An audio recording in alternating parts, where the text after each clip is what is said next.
So, hello, good evening, and welcome to everyone on our second property investment webinar. Welcome to everyone joining us. We're going to wait a few minutes for those late attendees to log in. If they're as good with technology as me, it'll take them a little while longer. So we'll get everyone logged in then, so nobody actually misses what we've got going on here.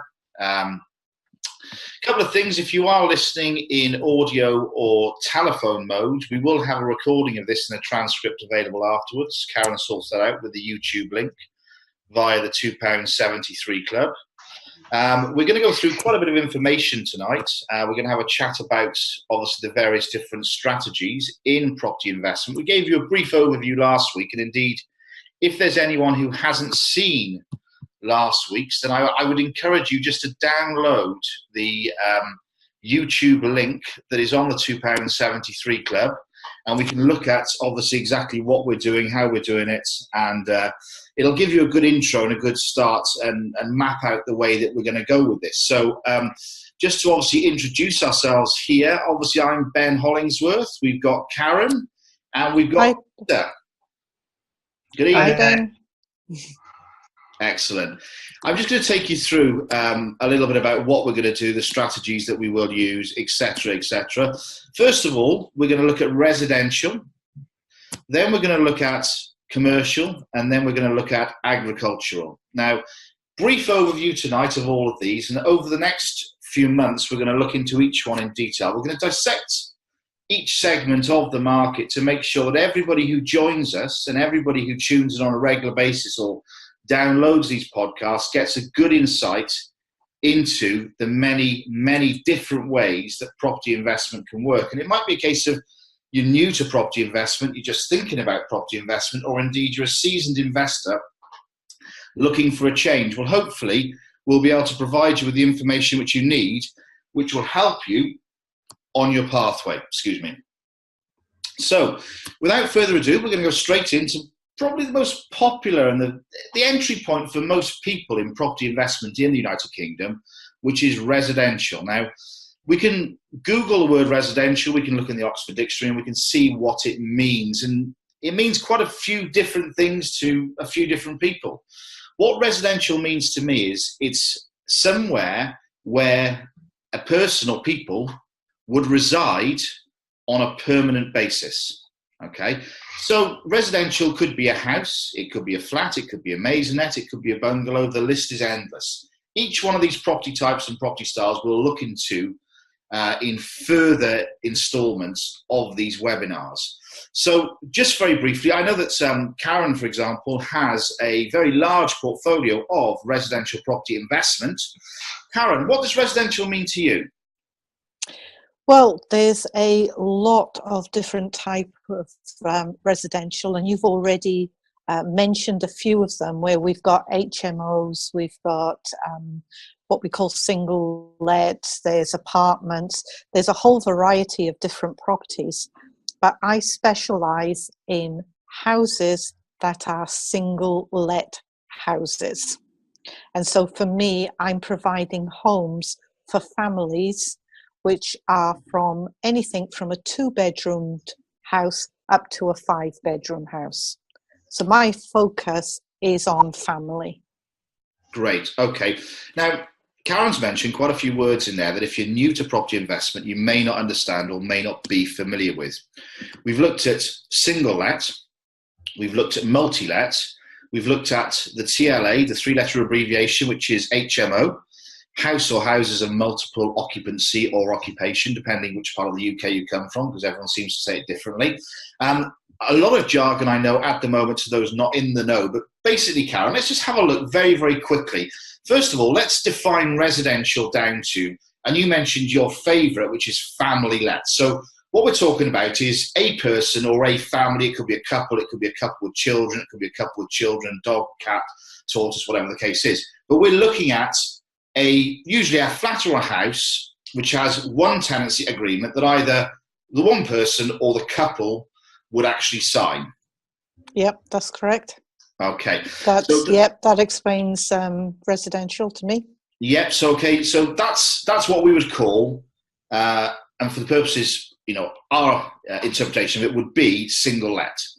So you've got one tenancy agreement.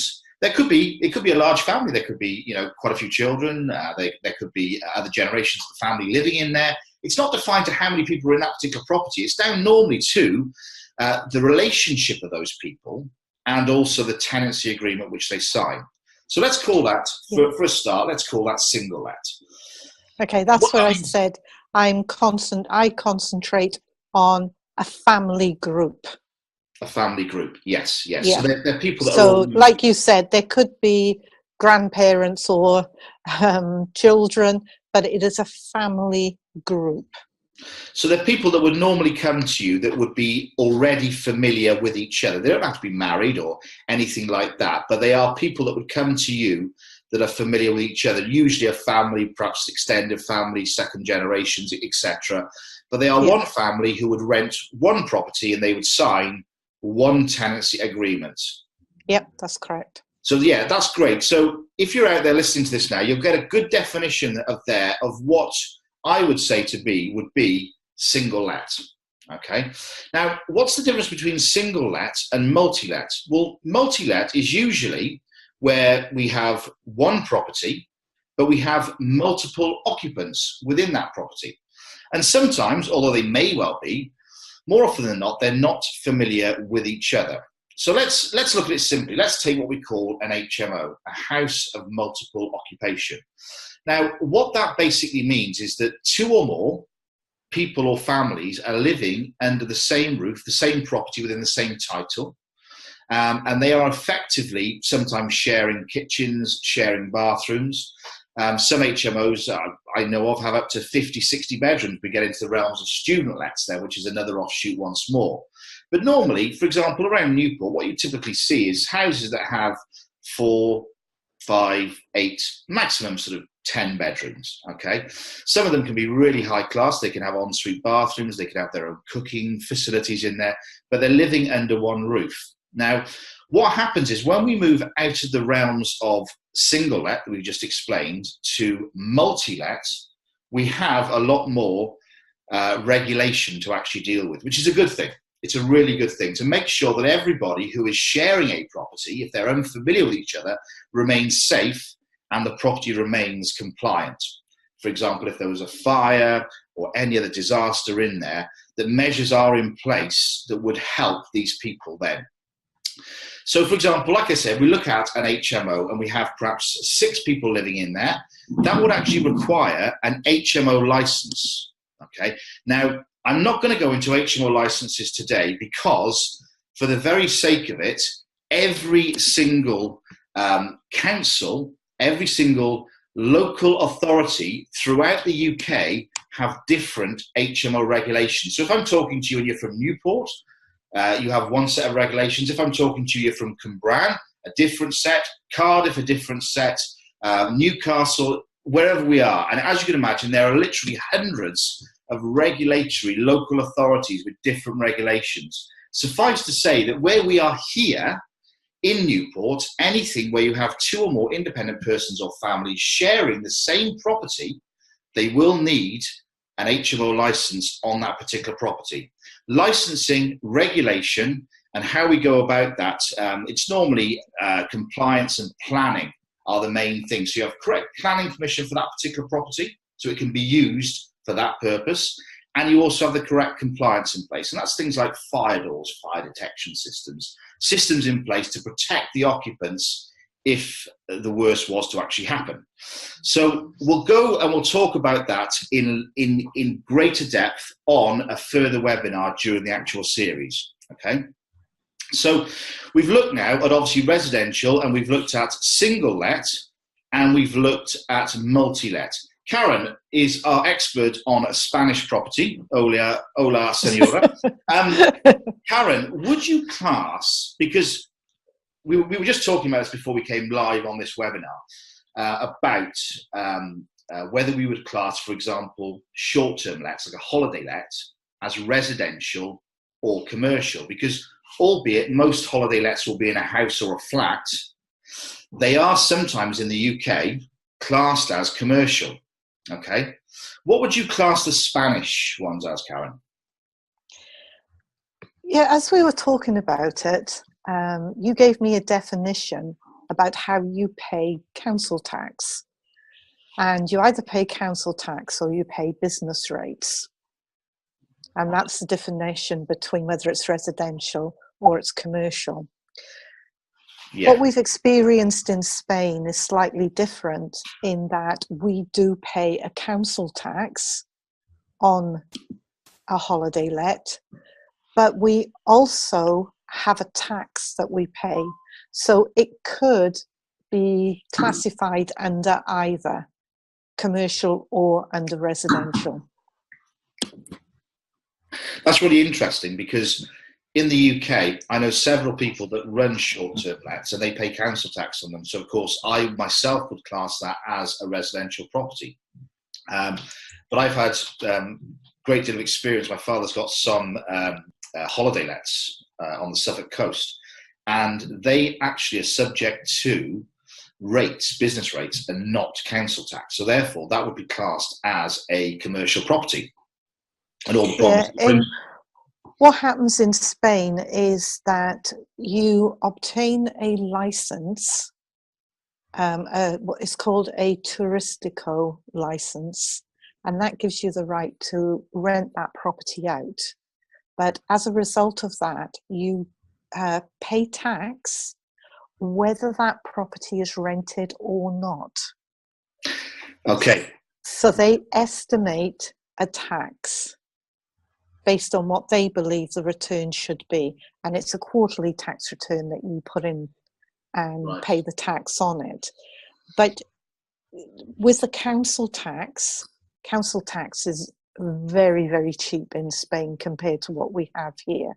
You would pay in a year what you pay in a month in the UK. Wow. That's how low the council tax is. So they just add this little extra tax on, which says you've got a touristic license, you pay us a little bit of tax whether you rent the property out or not. Okay, that's really interesting. Okay, I think on that point, we should move on to commercial now. Now, my definition of commercial is anywhere where a business activity would happen. Okay, it can be retail, as you see there in the shop down below. It can be industrial.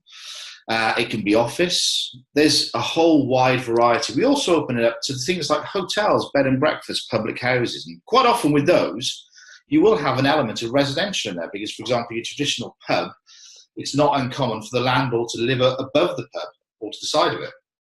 And what would you class that as? Well, the fact is the building is mainly there for commercial purposes. It's there as a business to make profit.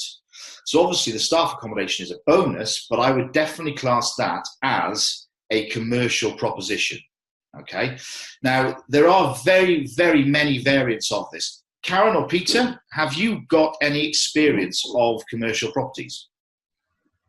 I haven't really. I think Karen might have done a bit, but I haven't really done much of commercial. Okay. Karen? No, I don't do commercial. As I said, when we're doing the residential, I specialise in family homes. I'm just moving into holiday lets, overseas holiday lets. One of the points I would like to make as we are going through all the different types of investments out there is that if someone is new to investing, to find a niche that they want to work in, because the regulations are so enormous and so variable depending on what category you go into, that you can get really confused and it takes ages to learn the correct regulations. So we are covering today lots of different types of investing, but I'd say to anybody who's starting, find the one that interests you the most and stick with that for a while until you become an expert in that area. That's really good advice, actually. I would echo that myself entirely, because I think to try and run with the horses, the hares and the hounds, especially from a standing start, is going to be really difficult, even for the most literary of people who can sit on the computer all day and night reading on these things. What we're going to try and do, and the purpose of doing these webinars, is to unravel each of the different sectors and strategies over the coming months. So if you keep watching, keep tuning in, it'll be on there regularly. And like I say, if you do miss it, it's not a problem because you can have the recordings of it. What we need to do is go through each segment in great detail. You may look at this and you may look at commercial and say, not for me. You may look at agricultural, not for me. But I like residential. But what I particularly like about residential was the multi-let part of it and the high yields. And that's the way that you'll find your particular niche. But as Karen gave such great advice then, always look for your strategy, examine all of them, find one that works for you and work relentlessly and tirelessly on it to make sure that you become an expert in your said field, which is really important. Commercial, like I say, it's a huge thing. I've been involved in several commercial projects. My father used to run a commercial estate agency as a child surveyor back in the 1980s. And as a child, I was always around factories, warehouses, office buildings, you name it, I've been there. And in later years, I took on a property whereby it was on the high street and we had what was then ground floor and basement that was previously used as a takeaway restaurant. And there was 2 stories above that. The first and second story were a maisonette. And what we aimed to do was to convert it to a large HMO. Now, we were successful in converting the first and second floor, because obviously it was residential anyway, to an HMO, a 5-bedroom HMO that became instantly popular, very profitable. The council, in their infinite wisdom, said, we are not going to let you change the use of the ground and the low ground floor. We are going to keep it as A3. Now, anybody in the commercial knows that from a letting point of view, the best planning consent to have is A3, because, of course, that enables you to serve hot food. So it pretty much covers a very wide variety of uses in there, and it's very, very popular. In the days that our high streets are declining, a lot of shops, a lot of operators are leaving, there's still a need for fast food, for convenience food. So I thought, this is not going to be a problem. What I'll do is I'll rent it. So we've got the HMO's running, there's people in there, everyone's happy, it's been converted, great. I'll now rent the ground floor and lower ground floor. So I put it in a very competitive rent. And I can tell you now, I spent 2 years of my life being messed around by every restaurateur you can possibly think of. It was absolute nightmare. In the end, I had a call from a guy who said, will you sell it? I said, yeah, if the price is right. He offered me a ridiculous figure for it. I said, no. I suddenly thought, well, actually, that figure's not so ridiculous because it's only half of what we paid for the whole lot. So it's pretty much representative of the floor space that he's actually getting, albeit what you would deem to be the premium floor space being the ground floor and the low ground floor. But in reality, when I thought about it hard, actually the premium floor space was the first and second floor. I'll tell you why. The first and second floor were making us a profit of over £1,000 a calendar month. The ground and lower ground floor, and it's something that Karen touched on earlier, in empty rates were costing us £800 per calendar month. So all the profit we were making upstairs was being eaten up by the fact that these units downstairs were empty. Plus they were an eyesore, they looked terrible. It was a failed restaurant that had closed down. They'd ripped all the fixtures and fittings out. It looked awful. So the guy came to me, he was from Watford. He said, will you sell it? I'll offer you X amount for it. I said, yes. In the end, I said, yes, I will sell it. The sale was remarkably quick. He was a cash buyer. On the day of completion, these vans turned up. I thought, what's this? They were shop fitters. They were from Papa John's Pizza. I said, hang on a second. I've just spent 2 years of my life that I'll never get back trying to rent this. On the day of completion, you've already signed a lease with Papa John's Pizza and the shop fitters have turned up. He said, Ben, you win some, you lose some. I thought, great.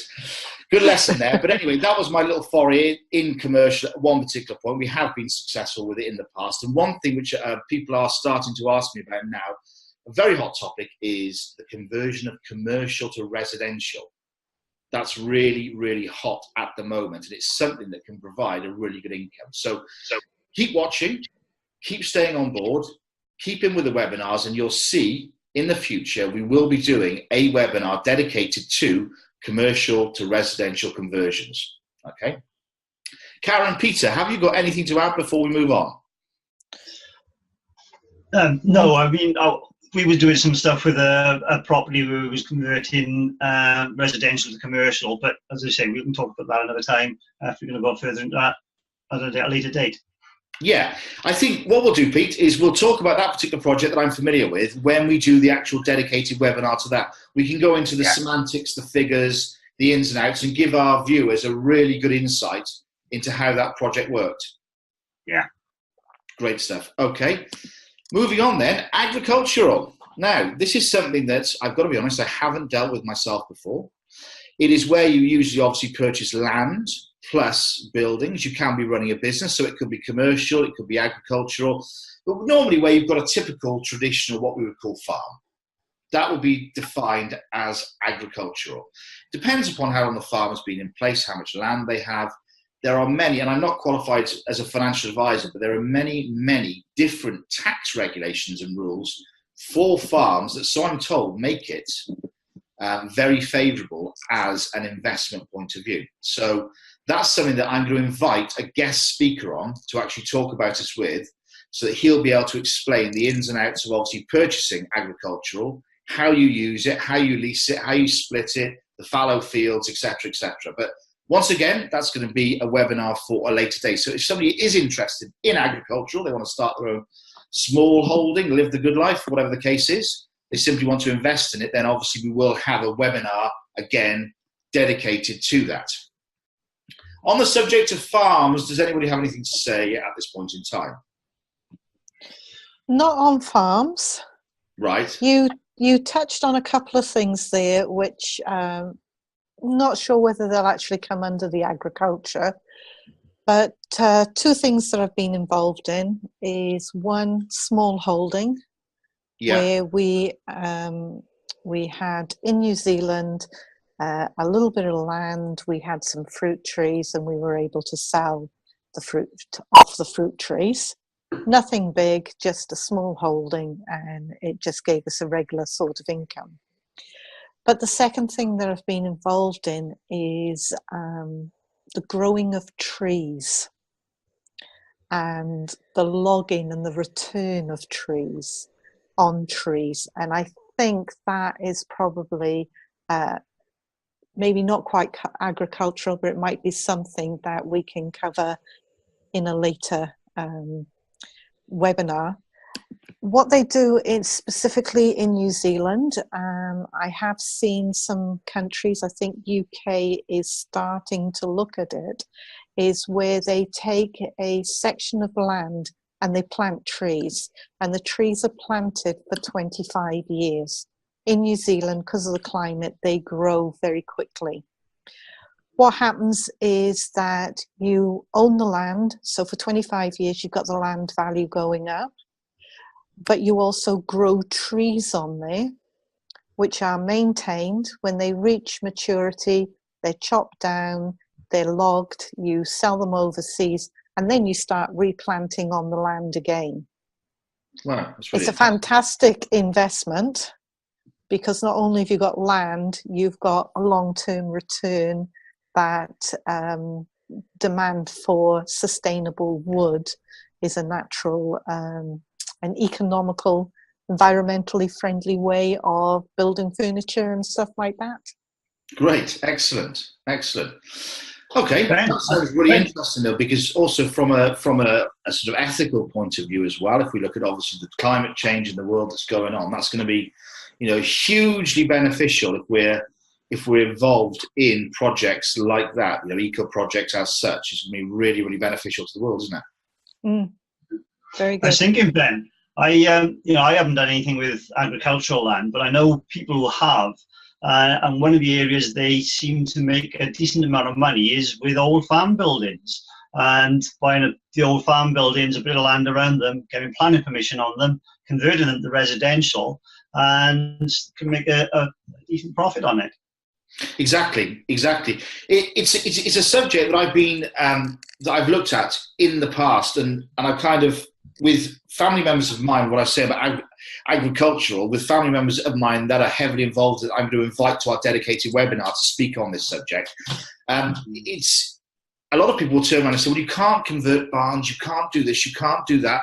Well, hang on a second. Yes, you can, because unfortunately, the way of the world has changed. Now, if we look at farms that have been, some farms have been in families for thousands of years. And of course, those times would have brought about a very, very manual way, a very humanly manual way of mowing the land, basically, of cultivating.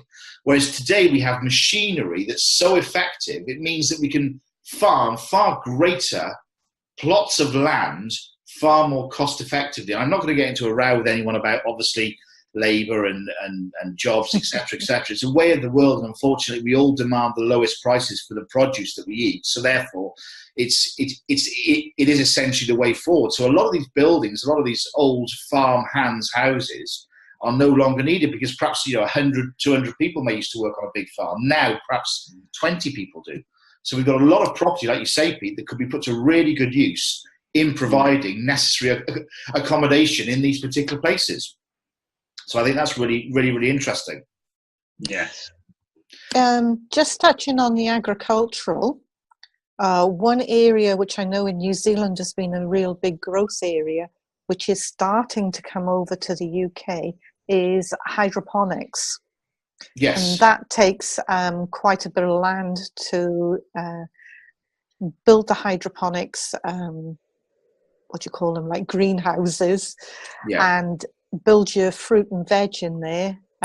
It's sustainable. It's not planted in soil. You're planting in, you have like little stones, and you put the roots into water, and you just feed the roots.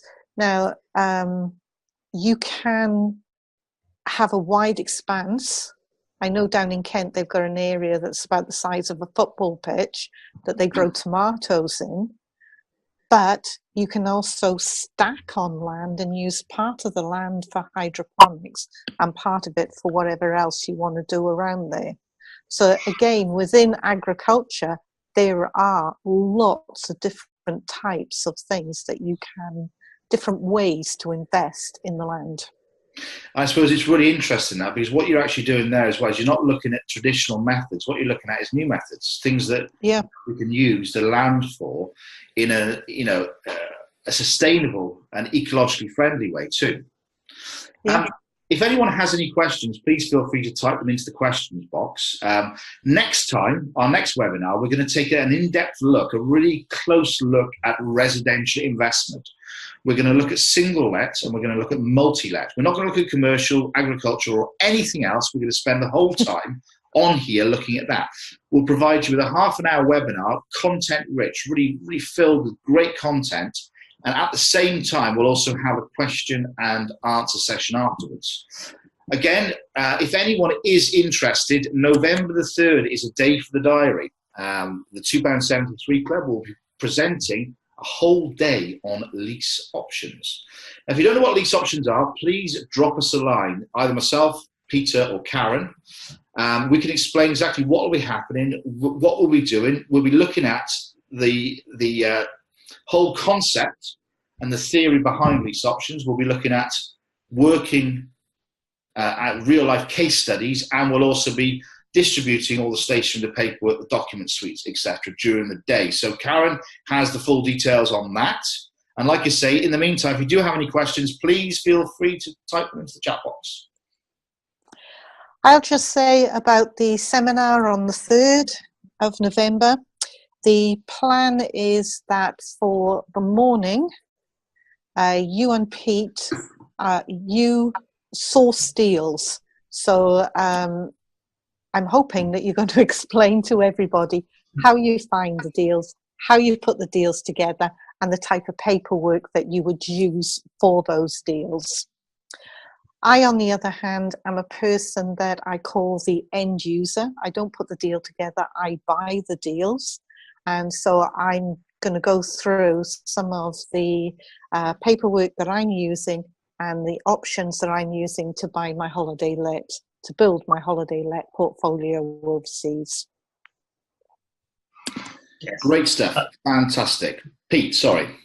No, I was just going to say, as you were saying, we'll go through the whole process on the day of how we find the deals in the first place, and how we go through it all, how we make the deal work for all parties concerned. So it should be a really good day.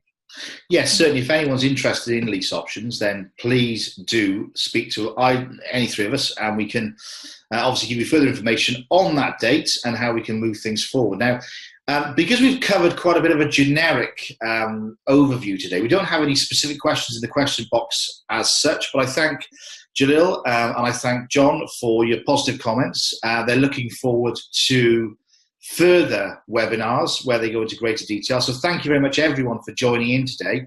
And thank you indeed for the feedback which we've had on this so far. Karen and Peter, do you have anything to add before we leave tonight? No, for me, just looking forward to the seminar and seeing everybody there. Great, fantastic. From my point of view, it's been really great chatting with you and Pete about this.